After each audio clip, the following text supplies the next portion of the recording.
Hello. Hi, everyone. Welcome to Crush My Cookie. Hi, everybody. The doors are open. We are officially live. And I'm going to crush some cookies tonight. I might be crushing yours. I hope so. Okay. Welcome, everybody. I got to break out the sound effects. What do we have? Oh, that was not a good one. I'm so sorry. There we go. How's everybody feeling tonight? Whoa. Here we go. So fun. Oh my gosh. Welcome, everybody. So excited for you to join me for Crush My Cookie. This is where I get to give you feedback and insights and answer your questions about your royal icing decorated cookies and whatever other cookies or baked goods that you submit. So for those of you who are wondering, how do I submit my cookies for this? We do that through our membership. So the Royal Kitchen Crew, or if you're a dough maker, then you can submit your cookies for review. If you have not joined us yet in the membership, you are still going to get a bunch of info and hopefully learn from the cookies that I'm going to go over tonight. Good evening. Hi, ladies. So excited for you to join me. We're going to have some fun. I have a number of cookies that I've received some questions about. And so my goal, for those of you who are joining brand new, welcome. We are streaming all over. So I am Lauren Anderson, also known as Lolly. And I have been decorating cookies for, oh my gosh, like almost close to 10 years now. My youngest son is a heart kiddo, and when he was in the hospital, he is nine years old now and doing okay. But when he was in the hospital, I needed an outlet. My mom introduced me to sugar cookies, and I couldn't get enough. And I am self-taught in that area. I am a graphic designer by trade. So yes, I am creative, but you do not have to be a creative person to decorate sugar cookies. I can show you step by step how to do it. And I have done that for over 50,000 cookiers, 50,000 people. And so, oh, thank you, Deb. It's straight today. Normally it's all curly. I'm known for my curly hair. In fact, that's where my nickname comes from. That's a story for another day. And I'm just excited to be on here with you. So are you guys okay if we just kind of get into it? Let me know. I always have stories to share, so I can do that, or we can get to the cookies. I'm going to start with the first one. Okay, let me make sure I'm sharing the right screen. Oh my gosh. Remind me at the end, I have to tell you something about some new flavor that I am super excited about. Oh my gosh. Well, okay, real quick story and then we'll get started, okay? We live in South Dakota now. And I swear, excuse me, I think I am coming down with whatever my kids have. Preston and I, my husband, Preston, he is a CPA, but we call him Mr. Lollies around here. And he is the person that gives me wings to fly. I love him so much. But we actually were gone this last week. What day are we on? Tuesday. Last week we were out of town for a few days. And we got back and the kids, one of our kids was sick. The others were getting sick. And I have tried to stay away, but I don't know if I'm going to make it. So feeling something in my chest here. Okay. Send me some good vibes. Send me your prayers. Moms should not be allowed to get sick. Anybody agree with that? Yeah? Give me I'll use the sound effect for that. Okay. Here we go.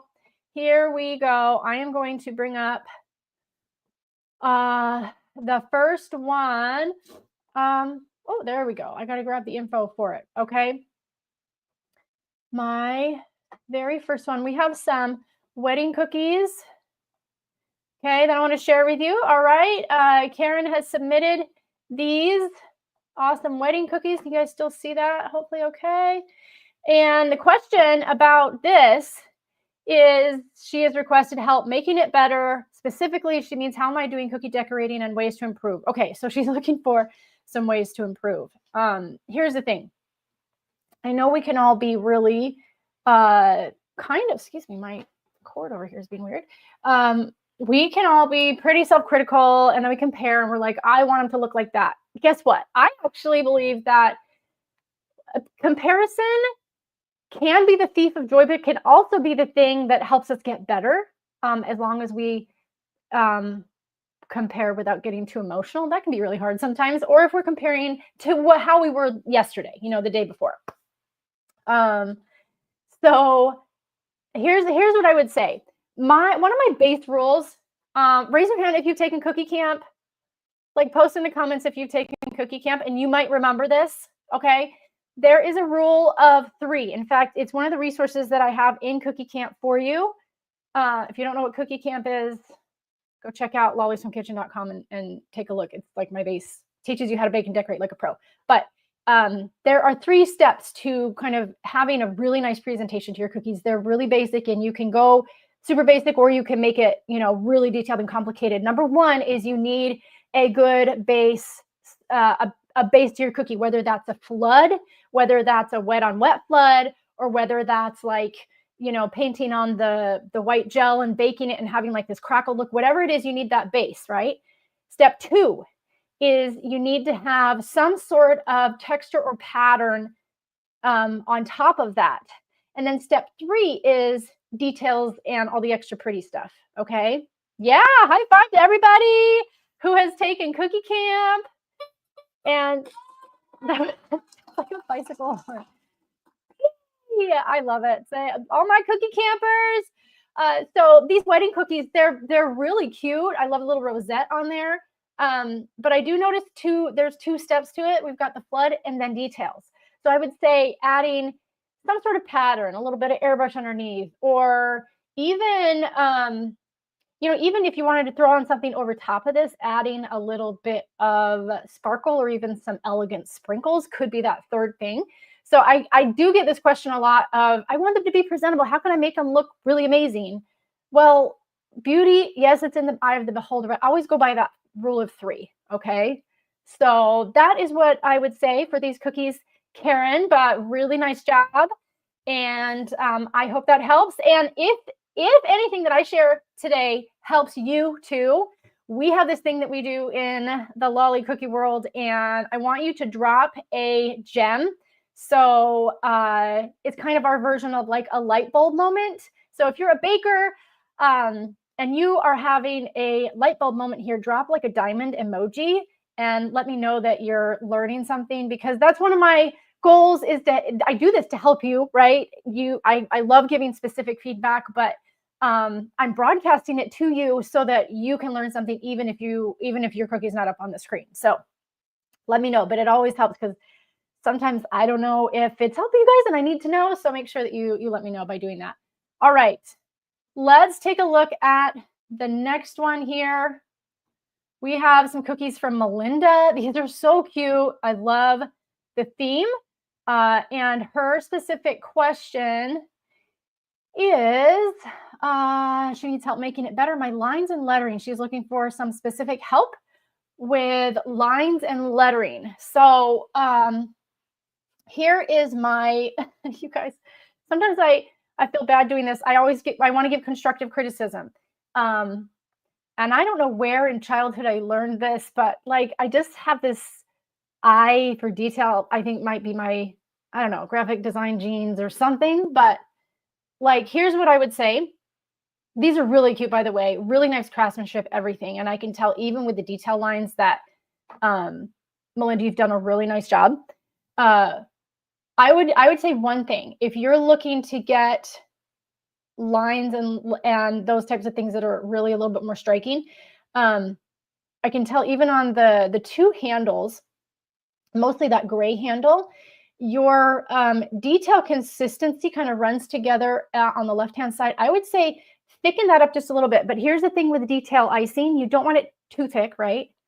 But I would say this could probably be a little bit thicker. You have really nice detail lines on the saw handle. That's nice. And now lettering. Okay, here's what I would say with lettering. I prefer, and this is my preference, is if I can do lettering in icing, I always prefer that. But sometimes lettering gets really small, and using a marker for that is wonderful. If you do use a marker for like all your lettering, sometimes you can get a little bit of dimension, even if you do it with marker, then go over it with some icing. or man, okay, my graphic design background always wants to do things in like a specific font. So lettering, I will tell you, is just easier when you have a projector. Okay, if anybody is overwhelmed by, oh no, how do I operate a projector? What do I do? I actually have a new lettering class coming out very soon. I also have some tutorials on how to set up your projector. If you go to my YouTube, you can check that out. So if you're struggling with lettering, don't worry, I've got you. I've got a couple classes on it, plus a couple tutorials over on YouTube. So and a lot of it is practice, right? So if you're not comfortable with your lettering, keep practicing, try different things. There's the tissue paper method, there's the projector, there's a number of ways that you can get lettering on your cookie, but by far the most accurate and game changer, Carrie, exactly, is a projector. Terry, if you need help with your projector, don't worry. I am releasing a new class soon with lettering, okay? And specifically how to set up your projector. But Terry, if you are, if you want, you can go to my YouTube right now and watch my tutorial on how to set up your projector, okay? So that's what I would say on this, but this is such a cute set. Really nice job. And awesome. Thank you, Melinda. Hey, who do we have next? Okay, we've got Maria. Maria has a question about this cookie. Guess what? It took me a minute because Maria's asking, why do I have dents in my icing? Does anybody see any dents in here that look like they're accidental? I see dents that are the separation lines. If anything, maybe some cratering and maybe the angle I can't see. So I'm just going to assume that we're talking about cratering icing. This little line in the middle at the top there, that's an air bubble. But over to the right, I see a tiny crater. So yeah, again, I'm assuming that's what it is, and that's how I'm going to answer the question. Cratering icing has to do with the integrity of your icing, okay? Over mixing icing, if you're trying to do a puffy fill like this, it's going to cause you problems because you're whipping too much air into it.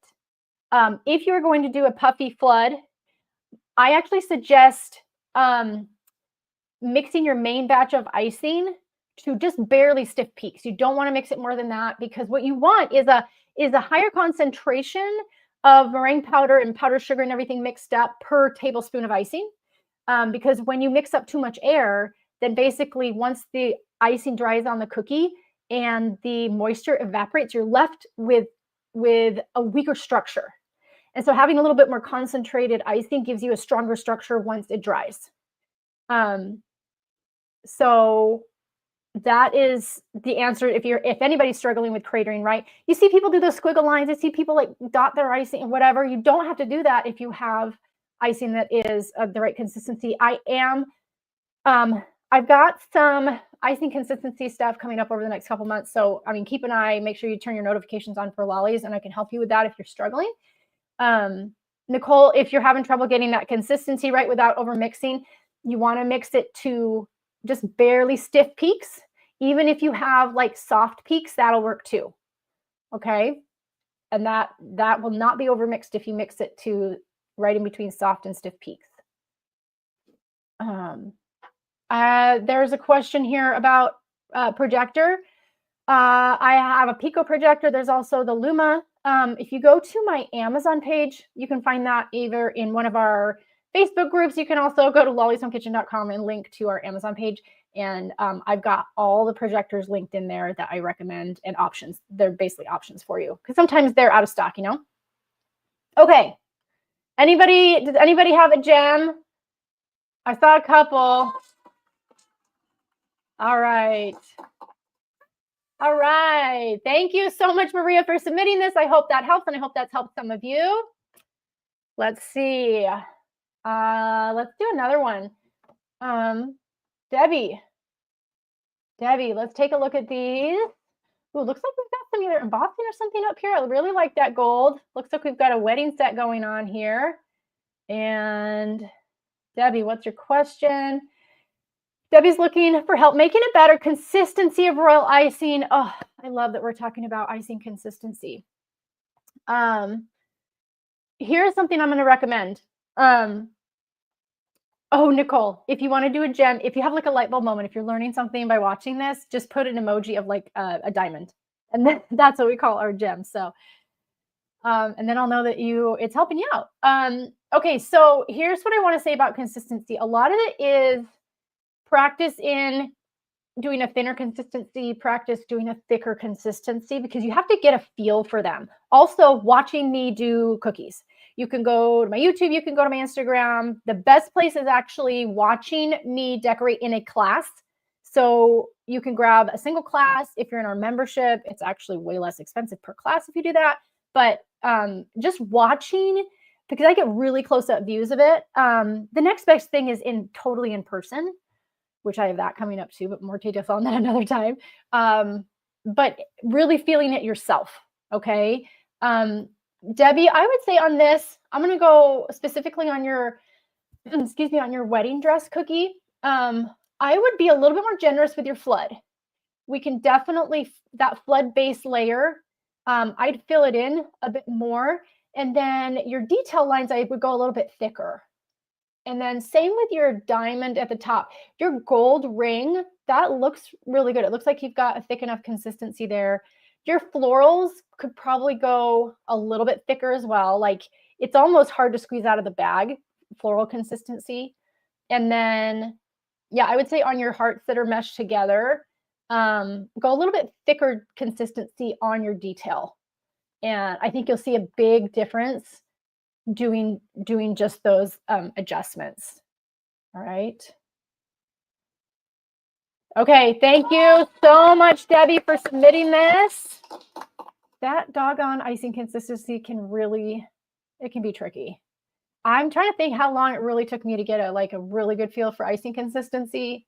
It was at least a couple of months. I mean, I've had students that, now given they've baked for a while and they've tried royal icing before and they're like, I just can't get it. And then they take one of my classes and they're like, I finally get it. I finally understand. So if you have cookie camp and you haven't visited for a while and you're having struggles with consistency, go back and watch that consistency part. If you've not tried cookie camp out and you're struggling with various things, like it is such a refresher too. Okay. So cute. Awesome. Okay, we're going to do one more. Is that okay with everybody? We do one more cookie. Look at this cute set. When I saw this, I was like, what on earth? Like, what are they asking for help on? Because this looks so well done. Let me make sure I've got the right one. Kim. Okay, so Kim was asking about this one. She wants help making it better. I would love to know how I could improve on this set. Okay, that's very wide and open. I'm going to have you guys get a lot more specific when you submit these. So since you left it up to my interpretation, Kim, can you guys still hear me okay? Sorry, my hair's in the way. What can she do to make this set? I'm going to talk color, okay? I'm going to talk about if you're making a cookie set and you want it to feel more cohesive. Here is what I would do. I initially create a color palette, right? And then I take a look and see what colors can I incorporate on each cookie to bring them all together. We've got the yellow and orange on the little chickadee. She's got, it looks like kind of a mix of the yellow and orange as the hay. I'd probably take either the yellow or the orange, and then you get that color going across a couple of different cookies. And then I would choose one other cookie to put that yellow or orange on. We've got pink in 3-4 of them. I see 2 different kinds of pink though too. So I think if we were looking for like a color cohesion, I would go with one or the other, or include some of this brighter pink from the neckerchief in 1 or 2 of the other cookies too. So it really is fun to come up with color palettes. And if anybody is struggling with color, especially for mixing colors and stuff, I have a couple of guides that are really helpful in understanding color, especially when it comes to like royal icing and putting them on cookies. But yeah, I would just say bringing some of those colors into each of the cookies is really going to help make it look cohesive. But craftsmanship, like your consistencies are right on. It looks like you've got some Eddie printed on there, and then you lined it with, it's really, really great. So that is my recommendation, Kim. Thank you so much, Kim, there we go. Gotta get my, oh, I love it. What else can I throw up here? There we go. Hey, I want to answer a couple of questions. Let's see, Nicole, do you have any class or recommendations on ways to streamline the whole process? I'd like to start selling, but I feel like there's never going to be a high enough price to make my time worth it. Wondering what the best, well, okay, I'm going to answer this in two parts. It's a long question. Nicole, aren't they? The farm cookies are adorable. Here's what I would say for those of you looking to sell cookies. I have my course called Dough Makers. It's going to teach you how to be pricing those and actually make it worth your time. Okay. Because selling cookies, if you're selling like a dozen cookies, it's not worth it. You need to have minimums. There's also a lot you can do in streamlining your production process so that you are not wasting time. And then there's the balance, right? It's because we enjoy doing cookies, but if we want to make money on it, there's a happy medium where we enjoy it still, but are making money on it, right? And I don't believe in, I did this before. In fact, my husband came to me when I first started selling cookies and he's like, honey, you're not making money. I was like, what do you mean? Like, I've got people paying invoices and all this stuff. He's like, but you're spending more on this than you're actually making. Okay. So there's a couple of options. You can sell cookies and have it pay for itself if you're looking for that kind of thing, right? So that it's at least paying for itself, or you can be profitable on it. And there are some ways to do that. I teach that inside Dough Makers. We sometimes have discussions about that in my membership too. I have a separate community for our Royal Kitchen crew. So Nicole, if you're not in there yet, you can join. It's monthly, but like you can cancel anytime. So check that out. And as far as pricing goes, I teach you how to price according to your local market. And I teach you how to raise your prices based off of what you're offering. And then, yeah, because I don't know where you are, Nicole. But there's ways around that. So if you are looking to make cookies a business, I mean, who doesn't need some extra cash? My cookies, when I started, they allowed me to pay for things that were not in our regular budget at the time. And it felt satisfying as like a mother taking care of my kids, right? But also I loved being able to contribute to the family. And I loved that I still got to do something creative, which was totally for me. So Nicole, okay, love it. If you go to lollyshomekitchen.com, and if you start scrolling down, Royal Kitchen Crew is right there. It'll take you to the page that has all the information. There's different pricing options. So depending on what you're looking for, then you can choose one of those there. There's also something in the membership. It's a beginner guide to selling cookies. And that has some additional pricing information in there too. Eventually, I've gotten to a point where I'm selling classes online and there's multiple different ways of making money with cookies without even baking cookies for orders. I've been doing this for a long time though. So, you can sell recipes, you can sell kits. Kits are not as labor intensive. You can sell in bulk at markets. And so there's a number of different things you can do to sell cookies. But great question. For anybody else wondering about selling cookies, at some point, I tell you what, when you start doing cookies, at some point people will ask to buy from you or suggest that, hey, these are amazing, you should sell these. Whether you do or not, you have to evaluate that for yourself. But I hope that helps. Thanks so much, Nicole. Okay, we are out of time tonight for our Crush My Cookie. Thank you so much for being here. I hope this was helpful to crush these cookies today. And please make sure that you watch this next month. It's on the third Tuesday of every month. And make sure that you submit your cookies if you're one of my dough makers, or if you are inside of our membership, then you could submit your specific cookie and I will give you direct feedback right here on Crush My Cookie. Please check out lollysomekitchen.com. We've got new recipes that I added to the shop so that I can get you all ready for the spring and Easter. Easter is coming up in like not too long. So I want to get you all prepped for that. Go check out those recipes. And that lettering class, keep an eye out. I will be showing details and sharing details on that starting next week. So, okay. Thank you, everybody. I hope you got some gems from this, and I will see you next time on Crush My Cookie. Thanks, everybody.